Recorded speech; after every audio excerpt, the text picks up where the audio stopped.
So we have a number of invitations today. And this one, as you'll notice if you turn in your bulletin, there are some quotations. There's a slip of paper. And these are a way to spark reflection, to invite you to reflect on the theme of safety. Now we've been talking about safety, we've been beginning to talk about safety in this congregation and in this community, and that's really deepened our understanding of what is safety. What is it that we're talking about when we're saying that we want safe spaces, safe communities, whether it's physical safety, which is often the traditional understanding, but also emotional safety, spiritual safety, communal safety, all the different kinds of ways in which we gather.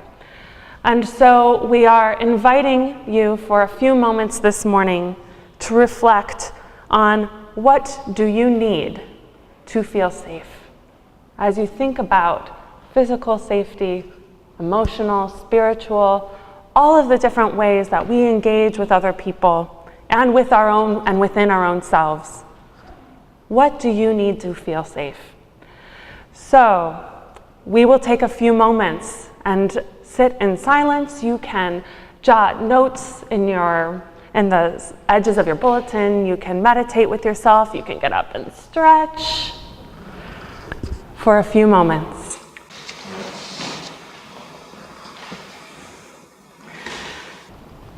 Eager and excited, my brother, my cousin, and I stepped out into the night. I had studied abroad in Quito, Ecuador, and I was returning 1 year later to show my loved ones this country that I loved. This country had taught me so much, from fluency in Spanish to Paulo Freire's Pedagogy of the Oppressed, to my own sense of wild independence. In this verdant land of volcanoes and cloud forests, avocado orchards and orchids, I grounded myself in self-knowledge and self-discovery. I was ready to share all this and more with these loved ones who had returned here with me. So underneath the peak of the volcano Pichincha, we stepped out into the night. Misty clouds rolled by, their silvery tendrils combing the streets, and I greeted them like old friends. I knew where we were. I knew where we were going, and confidence filled my steps. And then, suddenly, we were thrown into the waiting arms of a new experience. Footsteps pummeled the pavement behind us, and I turned to see a streak of blood arc through the air, lit up by a streetlight, as my cousin fell to the ground. To my left, men surrounded my brother, kicking and punching his body as they rifled through his clothing, and he did his best to protect his head and his belly. To my right, I turned and I saw the same thing happening to my cousin. I screamed at them to stop, and then I screamed just so anybody would hear. I pulled our cash out of my safety belt and I fanned it in front of them, pleading with them to take what they needed and go. And then, did I faint? Did I fall? Did they push me? But when I stood up, they were leaving. As they disappeared down the street, they took no money, no passports, no physical items of value. And although they didn't take anything, I lost something that night. I lost my sense of safety. Or perhaps, better put, I gained a new understanding of what it is to be alive in the world. That no matter how well you know someone or something, what kinds of healthy boundaries and protection you set up, how strong the walls are that you build, we are all still vulnerable to chance, to circumstance, to danger. To breathe is to risk not breathing. And so safety is a myth that we construct for our own comfort. And if safety is a myth, then the question we must be asking ourselves is not how to make ourselves as safe as possible. Instead, we have to ask ourselves what to do with the fact of our vulnerability. Is our vulnerability a motivator for building up walls around us, walls around our country's borders, walls built up around our hearts? Is our vulnerability what paralyzes us, frozen by fear into inaction? Does vulnerability cause us to jump into a fix-it mode, using perfectionism or work or food or alcohol as a way of self-soothing? In our attempt to keep ourselves safe, we often end up causing more pain for ourselves and for those around us. For me, what happened in the immediate wake of this attack was flashbacks, the inability to step outside at night, avoidance of my brother and my cousin. In the long term, this jump-started in me a tendency toward anxiety, the need to control things, the need to fix, and if I looked deeper in myself, a sense of shame, of self-blaming. This became untenable. I was paralyzed by my fear, unable to act.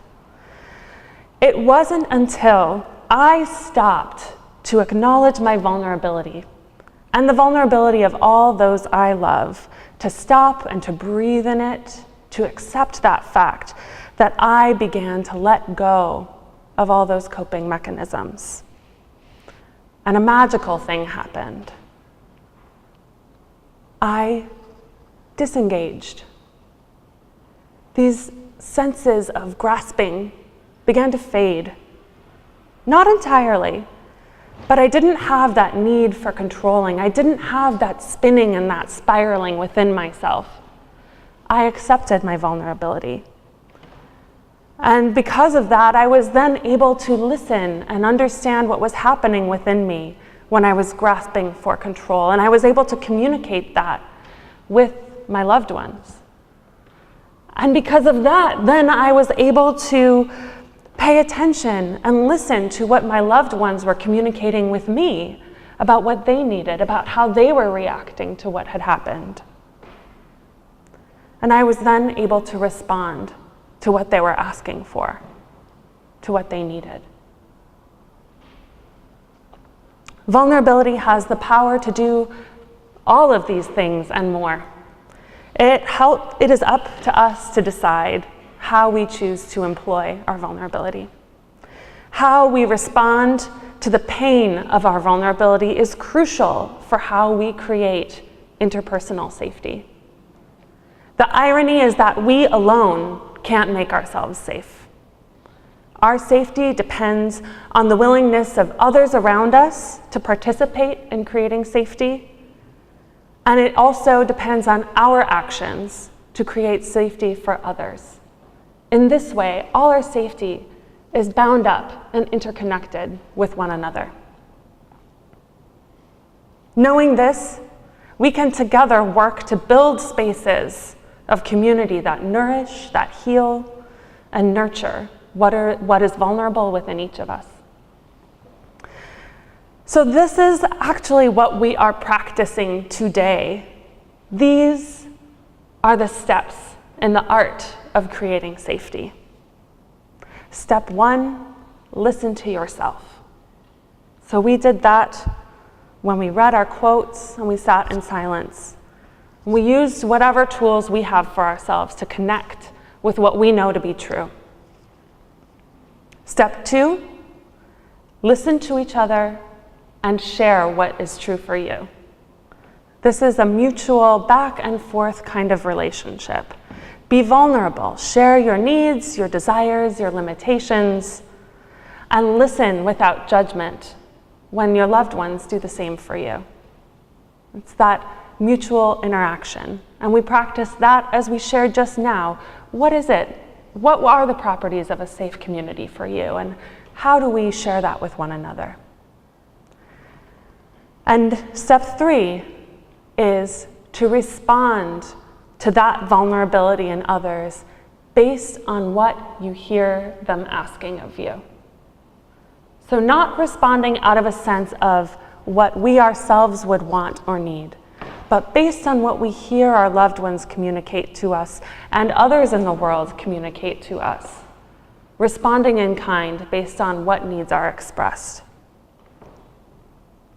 My reaction to what happened in Ecuador was deeply, vastly different than what my brother's reaction was, and his was a completely separate reaction from my cousin. We had this triumvirate of completely different ways of responding.